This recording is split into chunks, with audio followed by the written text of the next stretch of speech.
Digital क्रांति की दिशा में बढ़ रहा है आगे। विधानसभा में आज फिर नियोजन नीति पर हंगामा। विपक्ष ने सीएम के वक्तव्य की मांग की। निजी स्कूलों की मनमानी और आम्रपाली परियोजना में ओवरलोडिंग का मामला भी उठा।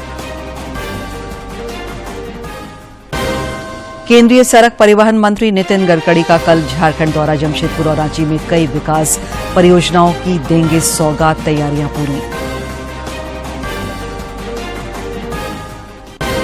और कलश स्थापना के साथ चैत्र नवरात्र शुरू। मंदिरों में श्रद्धालुओं की भीड़। राज्यपाल ने देवघर बाबा मंदिर में की पूजा अर्चना। सरहुल की धूम।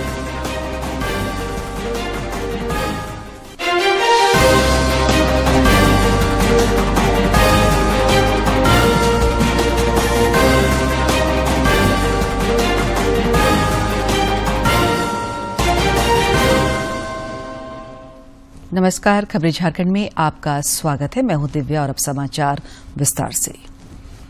राष्ट्रपति द्रौपदी मुर्मू ने आज राष्ट्रपति भवन में नागरिक अलंकरण समारोह में वर्ष 2023 के लिए पद्म पुरस्कार प्रदान किए। 106 पद्म पुरस्कारों में से 6 पद्म विभूषण, 9 पद्म भूषण और 91 पद्मश्री है।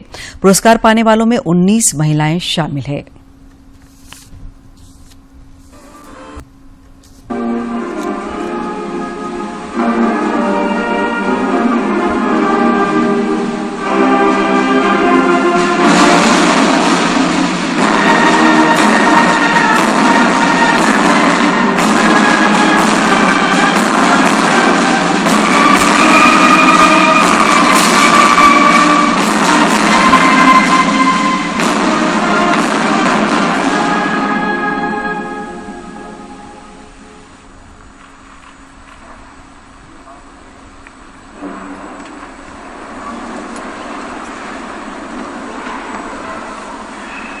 माननीय राष्ट्रपति महोदया, आपकी आज्ञा हो तो आज पद्म पुरस्कार 2023 के इस अलंकरण समारोह की कार्यवाही आरंभ की जाए।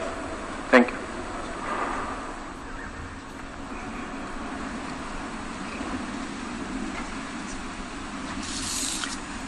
पद्म विभूषण प्रोफेसर बालकृष्ण दोषी मरणोपरांत उनकी पौत्री सुश्री खुशनू पंथ की हूफ वास्तु कला।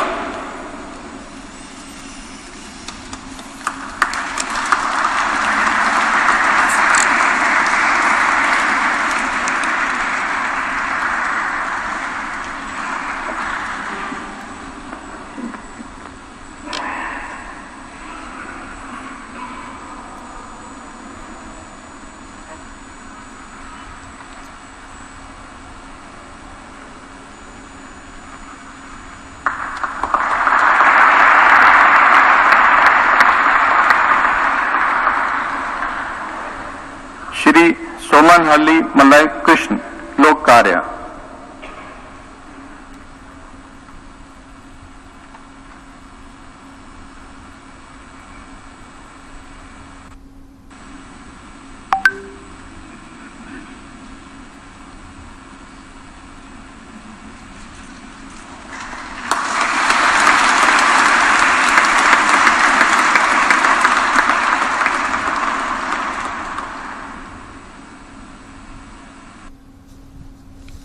प्रधानमंत्री नरेंद्र मोदी ने आज नई दिल्ली में अंतर्राष्ट्रीय दूरसंचार संघ ITU के क्षेत्रीय कार्यालय और नवाचार केंद्र का लोकार्पण किया। प्रधानमंत्री ने कहा कि देश डिजिटल क्रांति की दिशा में आगे बढ़ रहा है। उन्होंने कहा कि अब भारत के गांव में इंटरनेट यूजर्स की संख्या शहरों में रहने वाले इंटरनेट यूजर्स से भी अधिक हो गई है। ये इस बात का प्रमाण है कि डिजिटल पावर कैसे देश के कोने कोने में पहुंच रही है। तो 2014 से पहले भारत में 6 करोड़ यूजर्स थे। आज ब्रॉडबैंड यूजर्स की संख्या 80 करोड़ से ज्यादा है। 2014 से पहले भारत में इंटरनेट कनेक्शन की संख्या 25 करोड़ थी। आज ये 85 करोड़ 85 करोड़ से भी ज्यादा है। साथियों, अब भारत के गांवों में इंटरनेट यूजर्स की संख्या शहरों में रहने वाले इंटरनेट यूजर से भी अधिक हो गई है। ये इस बात का प्रमाण है कि डिजिटल पावर कैसे देश के कोने कोने में पहुंच रही है।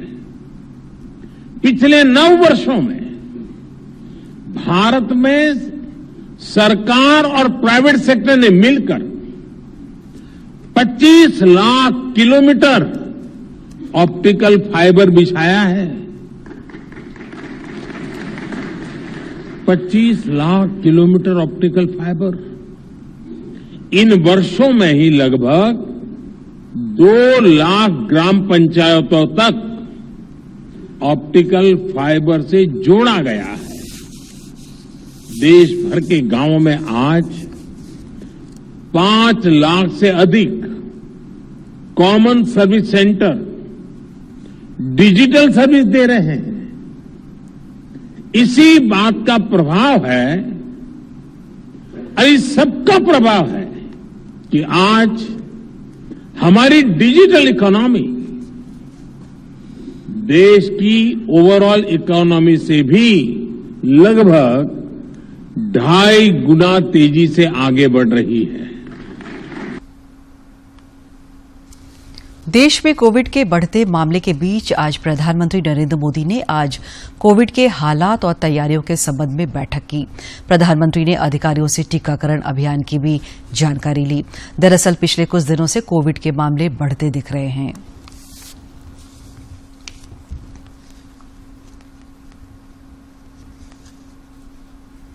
विधानसभा के बजट सत्र के 15वें दिन आज प्रश्नकाल सामान्य रूप से चला। इस दौरान विधानसभा सदस्यों ने अपने अपने क्षेत्र से जनहित से जुड़े सवाल पूछे, जिसका जवाब विभागीय मंत्रियों ने दिया। सदन में नियोजन नीति और रामनवमी जुलूस के मुद्दे पर हंगामा भी हुआ। भोजनावकाश के बाद निगरानी विभाग के लिए 65 करोड़ 64 लाख रुपए की अनुदान मांग को चर्चा के बाद ध्वनिमत से पारित किया गया। संज्ञान में लेकर उसका निराकरण काम करने की कोशिश करें। महोदय, इस सदन में आपने देखा जिस तरह पुरानी बातों को, वर्तमान सरकार की बातों को उठाने के काम किया और दूसरी तरफ से पूर्व में क्या हुआ उस बातों को उठाने का काम किया। जो सकारात्मक चर्चा होना चाहिए। हम पंजाब विधानसभा 2019-20 से लगातार 2024 तक का जो विधानसभा में स्थानीय नीति और नियोजन नीति के मुद्दे पर आज फिर एक बार हंगामा हुआ। मुख्यमंत्री कल की घटना पर जब सदन में बोल रहे थे तो विपक्षी सदस्यों ने उनसे नियोजन नीति पर वक्तव्य की मांग की। मुख्यमंत्री हेमंत सोरेन ने जवाब देते हुए कहा कि सरकार सभी वर्ग के हितों की रक्षा के लिए प्रतिबद्ध है। 5 किलोमीटर भी अध्यक्ष छोटा मोटा ये नहीं है अध्यक्ष, और क्योंकि यहाँ का जोग्राफिकल कंडीशन ही बहुत अपने आप में अलग है, तो इस विषय पर क्योंकि अब केंद्र सरकार को भेजा जा चुका है और हम लोगों ने भी ये मंशा बनाया है कि इसकी परिधि घटाई जाए। अब वो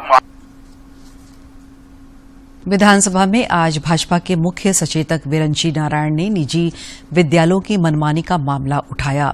उन्होंने कहा कि राज्य के अधिकांश निजी विद्यालयों द्वारा नामांकन और पुस्तकों की खरीदारी में मनमानी की जा रही है, जिससे प्रत्येक वर्ष अभिभावकों को परेशानियों का सामना करना पड़ता है। राज्य भर के जितने भी निजी स्कूल है महोदय, वहाँ छात्र परेशान है, उनके अभिभावक परेशान है महोदय। एक तो फीस में बेतहाशा वृद्धि कर दी गई है महोदय। जो किताब भी है हर साल वो लोग नया लेने बोलते हैं महोदय, और वो भी एक ही दुकान में बोलते हैं लेने महोदय। मैं आपसे आग्रह करता हूं कि सरकार इस पर ध्यान दे महोदय। अभी झारखंड शिक्षा प्राधिकरण में अध्यक्ष भी नहीं है, सदस्य भी नहीं है। इस अविलंब इसे गठित करे सरकार महोदय, ताकि केंद्रीय सड़क परिवहन एवं राजमार्ग मंत्री नितिन गडकरी राज्य के एक दिवसीय दौरे पर कल झारखंड आएंगे। केंद्रीय मंत्री के आगमन को लेकर रांची और जमशेदपुर में तैयारियां पूरी कर ली गई है। मिली जानकारी के अनुसार श्री गडकरी रांची जमशेदपुर के बीच करीब 4450 करोड़ की लागत से बनने वाली सड़क के अलावा कई अन्य सड़क परियोजनाओं का उद्घाटन और शिलान्यास करेंगे। केंद्रीय मंत्री इस दौरान रांची बोकारो के बीच 60 किलोमीटर लंबे एक्सप्रेसवे परियोजना का भी शिलान्यास करेंगे।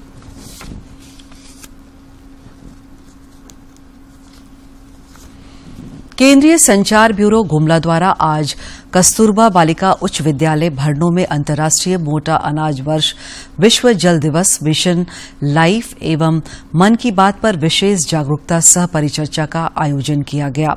इस दौरान जागरूकता रैली, सेमिनार, सांस्कृतिक कार्यक्रम, प्रतियोगिता एवं पुरस्कार वितरण भी किया गया। समारोह में मौजूद अतिथियों ने कहा कि मोटा अनाज हमारे लिए बहुत लाभदायक है। खासकर झारखंड की भूमि मोटे अनाज में समृद्ध है। झारखंड विधानसभा स्थित मुख्यमंत्री कक्ष में मुख्यमंत्री हेमंत सोरेन ने जल जीवन मिशन, जल संरक्षण और स्वच्छता के क्षेत्र में बेहतर कार्य करने के लिए मुखिया मुन्नी देवी, पंचायत समिति सदस्य पार्वती देवी, वार्ड समिति सदस्य पूजा देवी और पार्वती देवी को सम्मानित किया।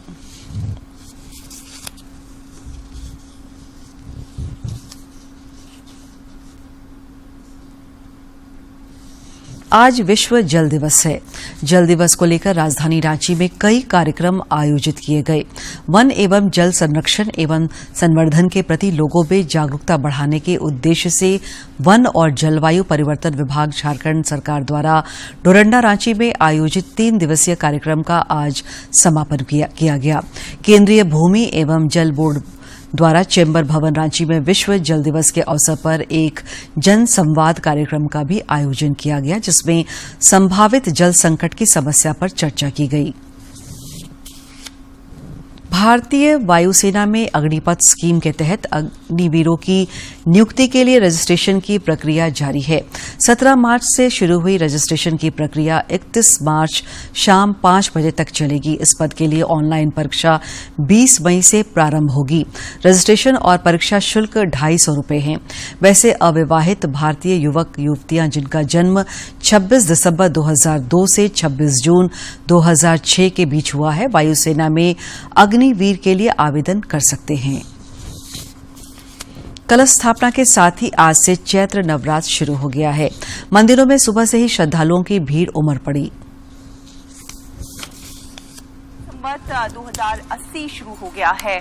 महाराष्ट्र में गुड़ी पड़वा और आंध्र प्रदेश में उगादी पर्व भी आज है। आज चैत्र नवरात्र का भी पहला दिन है और अगले 9 दिनों तक मां दुर्गा के अलग अलग स्वरूपों की विशेष पूजा होगी। लोग घरों और मंदिरों में मां दुर्गा की पूजा उपासना कर रहे हैं। नवरात्रि के पहले दिन मां दुर्गा के प्रथम स्वरूप मां शैलपुत्री की उपासना की जाती है। मंदिर मुंबई, दिल्ली और तमाम शहरों में मंदिरों में आज सुबह विशेष आरती की गई। मंदिरों में श्रद्धालुओं का तांता लगा हुआ है।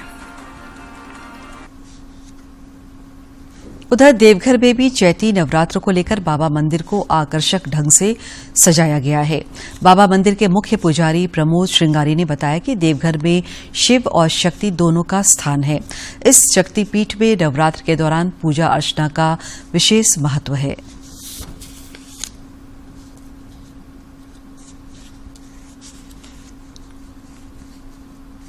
इस तरह तो 4 नवरात्र प्रमुख हैं, जिसमें चैत्र नवरात्र और आश्विन नवरात्र, इसको बसंती नवरात्र भी बोलते हैं और चैत्र नवरात्र आश्विन नवरात्र को शारदीय नवरात्र भी बोलते हैं। दोनों नवरात्र जो है प्रकट नवरात्रि के रूप में मनाया जाता है। इसे विशेष रूप से मनाया जाता है क्योंकि यह एक तरह से प्रकृति में परिवर्तन होता है, नया वर्ष का भी आरंभ होता है। तो चैत्र शुक्ल प्रतिपदा जो है सो ब्रह्मा का जो है सो आविर्भाव भी है। मतलब ब्रह्मा की आयु 100 वर्ष मानी गई है, जिसमें 71 बार चतुर्युग आता है। उसके बाद फिर चतुर्युग 71 बार जाने के बाद तब एक मनवंतर आता है। वासंती नवरात्र के अवसर पर मां देवी दुर्गा के भक्ति भाव के साथ पूजा अर्चना की जा रही है। इस अवसर पर रामगढ़ जिले के रजरप्पा स्थित मां छिन्नमस्तिका सिद्ध पीठ मंदिर में दूर दराज से श्रद्धालु पहुंचकर पूजा अर्चना कर रहे हैं।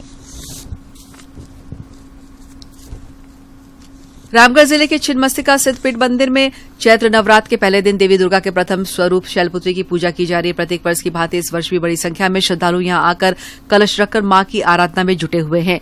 पिछले 25 वर्षों से लगातार मां के दरबार में आने वाले भक्त सुभाष पांडे ने बताया कि मां छिन्नमस्तिका सभी भक्तों का मंगल प्रदान करे, यही कामना है। और इस नवरात्र के प्रथम दिन मैं सपरिवार इस सिद्धपीठ में आए और दर्शन किए। पूरे भारत में जो 3 सिद्धपीठ हैं उसमें इसका तीसरा स्थान है और इस पर हम सब परिवार दर्शन किए और अच्छा लगा दर्शन करके। मंदिर न्याय समिति के प्रमुख पुजारी लोकेश पांडे ने बताया कि नवरात्र में मां छिन्नमस्तिका की आराधना करने का विशेष महत्व है। उन्होंने बताया कि मां सभी भक्तों की मनोकामनाएं पूर्ण करती हैं। आज से वासंतिक नवरात्र का प्रारंभ हो गया है। वासंतिक नवरात्र में प्रथम शैलपुत्री की पूजा हो रही है और दर्शनार्थी आ रहे हैं, मां से अपना अपना मनोकामना मांग रहे हैं तो सभी की मनोकामनाएं मां पूरी करती है। और अभी हमारा श्रृंगार का कार्यक्रम जो भव्य श्रृंगार होता है वो प्रारंभ हो गया है। कल से श्रृंगार दिखना आरंभ हो जाएगा। आज से हिंदू नववर्ष और बासंती नवरात्र शुरू होने के कारण मां छिन्नमस्तिका मंदिर सहित राज्य के विभिन्न मंदिरों में सुबह से ही पूजा अर्चना के लिए भक्तों की भीड़ देखी जा रही है। रामगढ़ से के तिवारी की रिपोर्ट। रांची के अपर बाजार स्थित भुतहा तालाब में बुधवार को चैती दुर्गा पूजा महोत्सव की शुरुआत और नवरात्रि के पहले दिन आज देवी दुर्गा के शैलपुत्री स्वरूप की पूजा अर्चना की गई।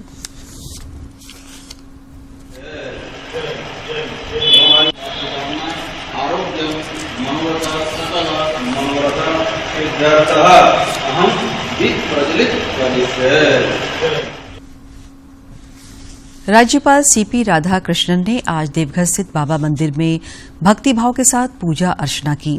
राज्यपाल के दौरे को लेकर मंदिर परिसर और आसपास के क्षेत्रों में सुरक्षा के पुख्ता इंतजाम किए गए थे। राज्यपाल ने देश और राज्य की मंगल कामना की।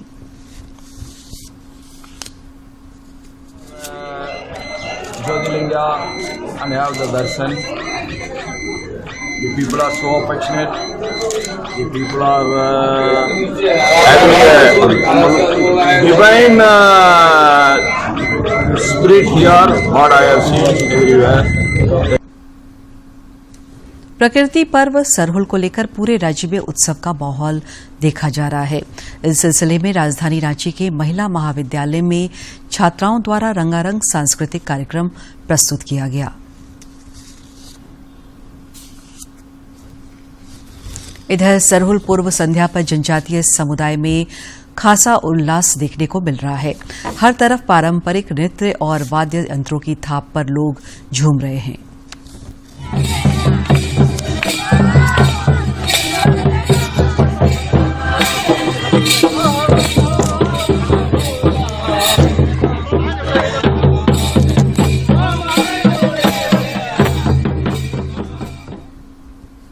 राजधानी रांची और आसपास के क्षेत्रों में सरहुल की तैयारियां हर तरफ नजर आ रही है। राजधानी रांची समेत पूरा झारखंड सरहुल के उमंग में नजर आने लगा है। ऐसे तो सरहुल जुलूस 2 दिन बाद है, मगर सरहुल की मस्ती आदिवासी क्षेत्रों में आज से ही चारों ओर देखी जा रही है और इसकी तैयारियां शहर से लेकर गांव तक हर तरफ काफी जोर शोर से चल रही हैं।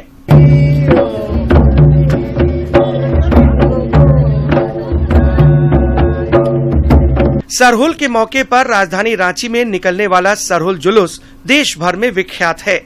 इसे सरहुल कार्निवाल की तरह मनाया जाता है, जिसमें आदिवासी वेशभूषा, भाषा और संस्कृति का खूब प्रदर्शन होता है। रांची के बाजार में सफेद और लाल रंग के झंडे खूब बिक रहे हैं। युवा डिजाइनर्स आदिवासी बंडी डिजाइनर लाल पाड़ साड़ी समेत अन्य परिधानों की जमकर खरीदारी कर रहे हैं। सरहुल में पहनने के लिए। अच्छा, जुलूस में खासकर है। हाँ, जुलूस में खासकर जुलूस में पहनेंगे। स्पेशल ड्रेस है ये। हाँ, स्पेशल ड्रेस है। अच्छा, सरहुल का भी जो फेस्टिवल हम लोग का रिसेंट में जब 24 तारीख को है, जबरदस्त यहाँ रांची में देखने के लिए मिलेंगे। बहुत सारे लोग जो है अपना ड्रेस लगा करके उतरेंगे, जब लगने लगेगा कि हाँ वाकई में झारखंड जो है कि सरहुल को यहाँ पर अगर जाता है आदिवासी का कल्चर और संस्कृति और सरहुल क्या चीज होता है, तो झारखंड में रहने के लिए लोग को झलक मिलेगी। सरहुल जुलूस को लेकर युवाओं में भी काफी उत्साह है। सरहुल की तैयारी में जुटे हेहल सरना समिति के अध्यक्ष अजित कच्छप कहते हैं कि लाल पाड़ साड़ी और झंडा आदिवासियों की पहचान है। उन्होंने कहा कि इससे आदिवासी एकता का संदेश भी जाता है। और सभी आदिवासियों का कहना है कि हम लोग संस्कृति सभ्यता की पहचान है, जो लाल पैर साड़ी, लाल पैर धोती, जो हम लोग को बंडी होते हैं, जो आदिवासी कल्चर में जो कपड़ा है, वही कपड़ा को पहन के हम लोग को पूरा एकजुट में जुटान होकर हम लोग को जुलूस शोभा यात्रा में शामिल होना है। और ऐसे तो झारखंड में कई पर्व त्योहार मनाए जाते हैं, मगर सरहुल झारखंड की पहचान है और अगले कुछ दिन में झारखंड में इसकी छटा भी खूब देखने को मिलेगी। रांची से प्रताप की रिपोर्ट। प्रधानमंत्री नरेंद्र मोदी इस महीने की 26 तारीख को मन की बात कार्यक्रम के जरिए देशवासियों के साथ अपने विचार साझा करेंगे। प्रधानमंत्री ने इस कार्यक्रम के लिए लोगों से अपने सुझाव देने का आग्रह किया है। सुझावों को टोल फ्री नंबर 1800117800 पर मिस कॉल देकर रिकॉर्ड कराया जा सकता है। माई गॉव फोरम या नमो ऐप पर भी लोग अपने सुझाव दे सकते हैं।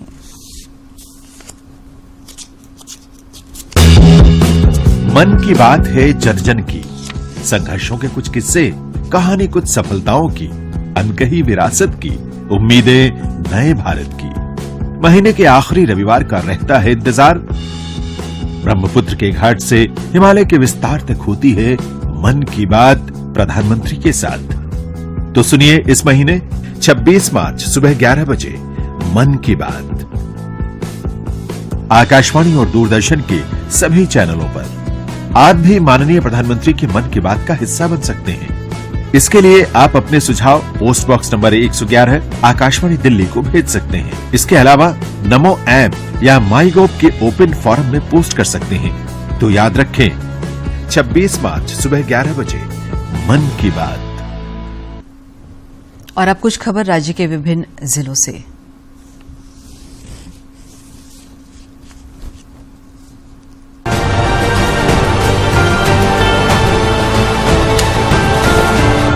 राज्य में पूर्वी सिंहभूम का बहरागोरा प्रखंड कृषि के मामले में अहम स्थान रखता है। इस वर्ष भी इस प्रखंड में 10,000 हेक्टेयर से अधिक खेत में गर्मा धान की खेती हुई है। पिछले 2 दिनों से हुई बारिश गर्मा धान की फसल के लिए अमृत वर्षा साबित हुई है। इससे किसान हर्षित हैं। नक्सल प्रभावित सारंडा जंगल में तैनात सीआरपीएफ बटालियन ने जवानों के तनाव कम करने के लिए 6 दिवसीय स्ट्रेस मैनेजमेंट कोर्स का शुभारंभ किया है। इस कोर्स का आयोजन मेगा हाथबुरु स्थित पूजा पंडाल प्रांगण में 21 मार्च से 26 मार्च तक किया जा रहा है। बरसात से पहले मच्छर जनित बीमारियों पर रोक लगाने के लिए स्वास्थ्य महकमा तैयारियों में जुट गया है। 9 जिलों में राष्ट्रीय मलेरिया उन्मूलन कार्यक्रम के लिए वित्तीय वर्ष 2022-23 में स्वास्थ्य विभाग ने 2,37,23,700 रूपये का आवंटन किया है।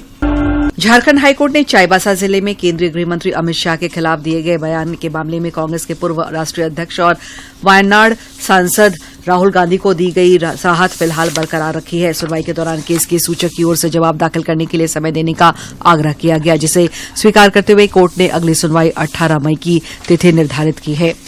टाटा स्टील के वेस्ट बोकारो डिवीजन के पावर प्लांट ने 50 मेगावाट से कम के कैप्टिव पावर प्लांट की श्रेणी के तहत संचालन में उत्कृष्टता के लिए राष्ट्रीय स्तर का पुरस्कार जीता है। सीईई ने थर्मल पावर प्लांट के संचालन, रखरखाव, आधुनिकीकरण और उन्नयन के लिए यह पुरस्कार प्रदान किया है। चाईबासा व्यवहार न्यायालय ने मंगलवार को हत्या के एक मामले में दोषी को आजीवन कारावास की सजा सुनाई है। इसके साथ ही 10,000 रूपये का जुर्माना भी लगाया है। जगन्नाथपुर थाना क्षेत्र के गुमरिया टोला तालासाई निवासी अंकुरा दोराईबुरु की हत्या के मामले में सुनवाई करते हुए कोर्ट ने लक्ष्मण दोराईबुरु को उम्र कैद दिया है। आगामी 22 मार्च को दिल्ली के जंतर मंदिर पीडीएस डीलर प्रदर्शन करेंगे। 1 दिवसीय धरना के लिए पलामू के हुसैनाबाद के पीडीएस डीलरों का एक दल सोमवार की रात्रि दिल्ली रवाना हो गया। सनद रहे हैं कि केंद्र सरकार के द्वारा फ्री राशन योजना की नई नीति जनवरी 2023 को लागू होने के बाद डीलरों को काफी परेशानियों का सामना करना पड़ रहा है। लातेहार के चंदवा थाना क्षेत्र अंतर्गत डुमारो पंचायत के काली डोंटी मोड़ के समीप पुलिस ने अवैध कोयला लदे ट्रक जब्त किया। वहीं 2 लोगों को पुलिस गिरफ्तार करने में सफल रही। पुलिस अधीक्षक को गुप्त सूचना मिली थी कि ग्राम काली टोंटी से बिना नंबर प्लेट के सोनालिका ट्रैक्टर में अवैध कोयला का कारोबार होता है।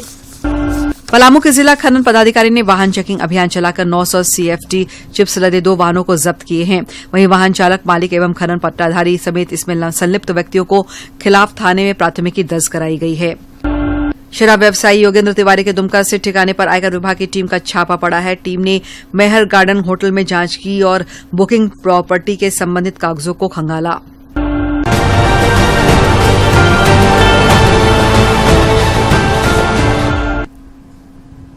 आइए देखते हैं विधानसभा समीक्षा।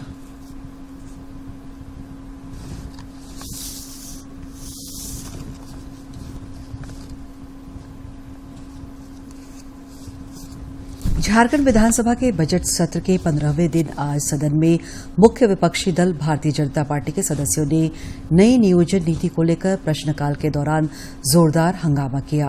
कई सदस्य वेल में पहुंचकर नई नियोजन नीति पर मुख्यमंत्री हेमंत सोरेन को वक्तव्य देने की मांग करने लगे। भोजनावकाश के बाद सरकार ने मंत्रिमंडल सचिवालय एवं निगरानी विभाग के लिए 65 करोड़ 64 लाख रुपए की अनुदान मांग पेश किया। इस पर विपक्ष की ओर से भाजपा के चंद्रेश्वर प्रसाद सिंह ने कटौती प्रस्ताव पेश किया। कटौती प्रस्ताव पर भाजपा के चंद्रेश्वर प्रसाद सिंह, विरंची नारायण, झामुमो के सुदिव्य कुमार सोनू, आजसू पार्टी के लंबोदर महतो, कांग्रेस के दीपिका सिंह पांडे, झामुमो के समीर कुमार महंती, भाजपा के कोचे मुंडा, भाकपा माले के विनोद कुमार सिंह और निर्दलीय अमित यादव ने चर्चा में भाग लिया। कटौती प्रस्ताव पर सरकार की ओर से जवाब देते हुए संसदीय कार्य मंत्री आलमगीर आलम ने कहा कि हमारी सरकार ने जनता के हित में कई महत्वपूर्ण काम किया। सरकार सदन में सरना कोड के लिए प्रस्ताव लाई। मंत्रिमंडल सचिवालय एवं निगरानी विभाग के लिए 65 करोड़ 64 लाख रुपए की अनुदान मांग पर विपक्ष की ओर से लाया गया कटौती प्रस्ताव खारिज हो गया और अनुदान मांग ध्वनिमत से पारित हो गया। इसके बाद वित्त मंत्री रामेश्वर उरांव ने वित्तीय वर्ष 2023-24 के लिए विनियोग विधेयक पेश किया, जिसे ध्वनिमत से पारित कर दिया गया। सदन में आज स्वास्थ्य, परिवार कल्याण एवं चिकित्सा शिक्षा मंत्री बन्ना गुप्ता ने इटकी ट्यूबरक्लोसिस सैनिटोरियम विधेयक 2023 और झारखंड चिकित्सा सेवा से संबद्ध व्यक्तियों चिकित्सा सेवा संस्थान विधेयक 2023 सदन में पेश किया। ध्यानाकर्षण पर चर्चा के दौरान मुख्यमंत्री के द्वारा नियोजन नीति पर जवाब की मांग को लेकर भाजपा विधायक हंगामा करते हुए वेल में जमे रहे।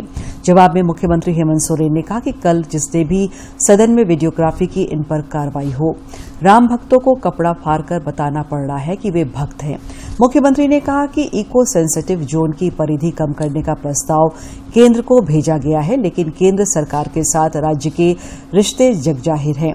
अल्पसूचित प्रश्नकाल में विधायक प्रदीप यादव के सवाल पर वित्त मंत्री रामेश्वर उरांव ने कहा कि राज्य में प्रति व्यक्ति आय 86,60 रुपए है। प्रदीप यादव ने कहा कि किसानों की आय 2,000 रुपए प्रतिमाह घटी है। इसका जवाब देते हुए मंत्री रामेश्वर उरांव ने कहा कि झारखंड में सुखाड़ आता है तो उत्पादन कम होता है, ऐसे में आय घटी है।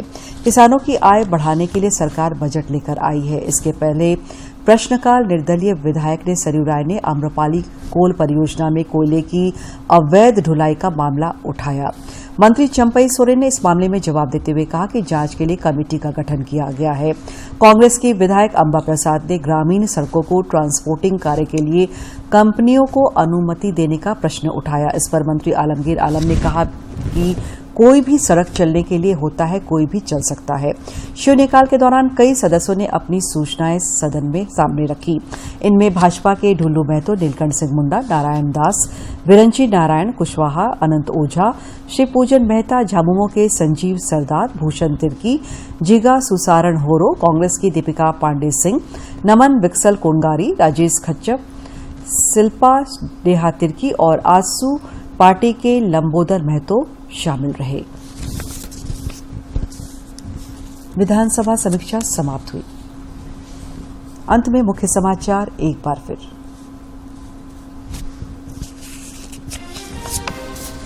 प्रधानमंत्री ने अंतर्राष्ट्रीय दूरसंचार संघ के नए क्षेत्रीय कार्यालय का किया उद्घाटन। कहा, देश डिजिटल क्रांति की दिशा में बढ़ रहा है आगे। विधानसभा में आज फिर नियोजन नीति पर हंगामा। विपक्ष ने सीएम के वक्तव्य की मांग की। निजी स्कूलों की मनमानी और अम्रपाली परियोजना में ओवरलोडिंग का मामला भी उठा। केंद्रीय सड़क परिवहन मंत्री नितिन गडकरी का कल झारखंड दौरा। जमशेदपुर और रांची में कई विकास परियोजनाओं की देंगे सौगात। तैयारियां पूरी।